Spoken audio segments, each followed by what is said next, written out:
नमस्कार विद्यार्थी मित्रांनो, तुमचे आमच्या चॅनलमध्ये तुम्हा सर्वांचे स्वागत आहे. तुम्ही अजूनपर्यंत आपल्या चॅनलला सबस्क्राईब केलं नसेल तर चॅनलला अवश्य सबस्क्राईब करा आणि बेल आयकॉन प्रेस करायला विसरू नका, जेणेकरून येणाऱ्या सर्व व्हिडिओचे नोटिफिकेशन तुम्हाला मिळत राहतील. तर विद्यार्थी मित्रांनो, आज आपण इयत्ता 6वी विषय मराठी बालभारती यावरील धडा 6 राष्ट्रध्वज माझा अभियान यावरील स्वाध्याय सरळ आणि सोप्या भाषेत पाहणार आहोत. यामध्ये प्रश्न पहिला दिलेला आहे आपल्याला. प्रश्न पहिला, कोण ते लिहा. त्यामध्ये म्हणजे आपल्याला यामध्ये कोण आहे ते लिहायचं आहे. तर त्यामध्ये आहे अभिषेकाच्या वक्तृत्व स्पर्धेचा विषय, तर राष्ट्रध्वज माझा अभिमान.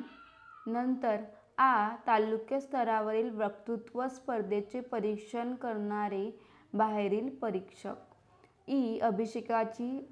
अभिषेकाची वक्तृत्व स्पर्धेची तयारी करून घेणारे आई वडील. नंतर अभिषेकाला वक्तृत्व स्पर्धेसाठी मार्गदर्शन करणारे वडील. अभिषेकाला स्पर्धेसाठी शुभेच्छा देणारी आई. प्रश्न दुसरा, पाठातून तुम्हाला जाणवलेले अभिषेकाचे गुण दिलेल्या चौकटीत लिहा. तर आपल्याला कोणकोणते गुण पाठामध्ये दिसले ते आपल्याला या चौकटीत भरायचं आहे. पहिलं आत्मविश्वास, नंतर आहे मेहनती, तिसरं चिकाटी, चौथं वक्तशीरपणा, पाचवं नम्रता आणि सहावं देशप्रेम. नंतर प्रश्न 3, 2-3 वाक्यात उत्तरे लिहा. त्यामध्ये श्री जाधव सर यांनी वक्तृत्व स्पर्धेतील विद्यार्थ्यांना कोणते मार्गदर्शन केले. तर उत्तर, श्री जाधव सरांनी विद्यार्थ्यांना सुंदर भाषण केल्याबद्दल कौतुक केले. तसेच प्रथम आणि द्वितीय क्रमांक मिळालेल्या विद्यार्थ्यांनी तालुकास्तरीय स्पर्धेत सहभागी व्हावे. इतर निराश न होता आपले सुप्त गुण विकसित करण्यासाठी मेहनत घ्यावी असे मार्गदर्शन केले. अभिषेकाचे भाषण उत्तम होण्यासाठी वडिलांनी काय केले. उत्तर, वडिलांनी अभिषेकाला राष्ट्रध्वज, राष्ट्रप्रतीक, राष्ट्रगीत, राष्ट्रीय सण यांची माहिती दिली. तसेच भाषणातून मुद्दे समजावून सांगून त्याला योग्य मार्गदर्शन केले. देशमुख सर मुलांना नेहमी काय सांगायचे. तर उत्तर, देशमुख सर नेहमी म्हणायचे, एकटा माणूस एखाद्या गोष्टीची सुरुवात करू शकतो, पण अंतिम ध्येयापर्यंत पोहोचण्यासाठी सर्वांची साथ आवश्यक असते. विचार करा व सांगा. त्यामधील पहिला प्रश्न आहे प्रश्न 1, अभिषेकाला तालुकास्तरीय वक्तृत्व स्पर्धेत प्रथम क्रमांक का आला असावा असे तुम्हाला वाटते. तर उत्तर, अभिषेकने नियमित सराव केला, आत्मविश्वासाने भाषण केले आणि आई वडिलांच्या मार्गदर्शनामुळे त्याचे भाषण प्रभावी झाले.